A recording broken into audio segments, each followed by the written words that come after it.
the screen looks like when you open Excel for the first time. I know there's a lot of items on your screen right now, but let's try to understand this in simple terms. I like to think of the screen as two sections. Section one is this large area of small rectangles, which I'm going to call the grid area. And I like to compare the grid to a sheet of paper in a paper notebook. In your paper notebook, you use the area to write information using a pen or a pencil. And here we're going to be able to type information using our keyboard. So this is a digital notebook where you're going to use keyboard to type information, and also we're going to store it in digital format into your computer. So these are digital notebooks. So Excel is a program that can help you create not just regular notebooks, but magical digital notebooks. The reason why I'm calling them magical is because of all the things that you see at the top here, all these items, and these are going to help you create magical notebooks. And these notebooks will be able to perform incredible things that are impossible to do in a paper notebook. And we will be talking more about these magical tools in the later videos in this course. But for now, let's just be aware that there are 7 different items here, and each of this is called a ribbon. So if I choose click on insert, I get a lot of different new functions and tools, and these are going to help us do specific tasks in the future. But for now, be aware that there are 7 default ribbons available, which are going to help you create magic in your notebook.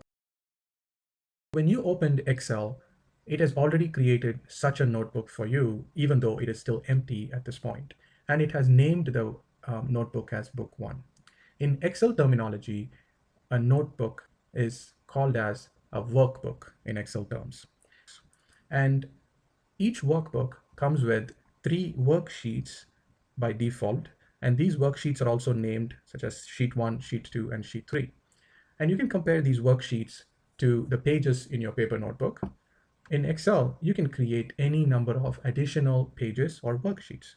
So I click this button and I get another sheet added, and I can add another one easily too.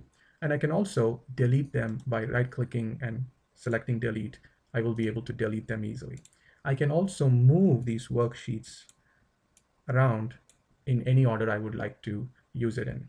So you can create any number of worksheets. You can easily delete, you can move, you can copy. You can also rename these worksheets however you would like. Even though Excel creates these names by default, it's very easy to rename them. Just double click on any of these names and you can write your own name very easily.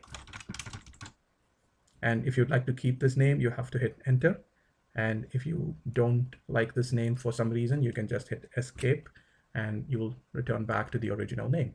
In the past, for accounting purposes, spreadsheets were used. Spreadsheet is nothing but a large sheet of paper where rows and columns are printed, which helped people write and organize information properly, which helped them in doing calculations along a column or along the row. So they would use these sheets of paper for calculations, whether they do the calculation manually or use a calculator. Nowadays, everyone uses a spreadsheet software to create such spreadsheets, and Excel is the most widely used one in the world. You might be hearing the terms spreadsheet, worksheet, Excel sheet, but they all mean the same thing. So this is important for you to understand. Depending on who you speak to, they may use a slightly different term, but it means the same thing.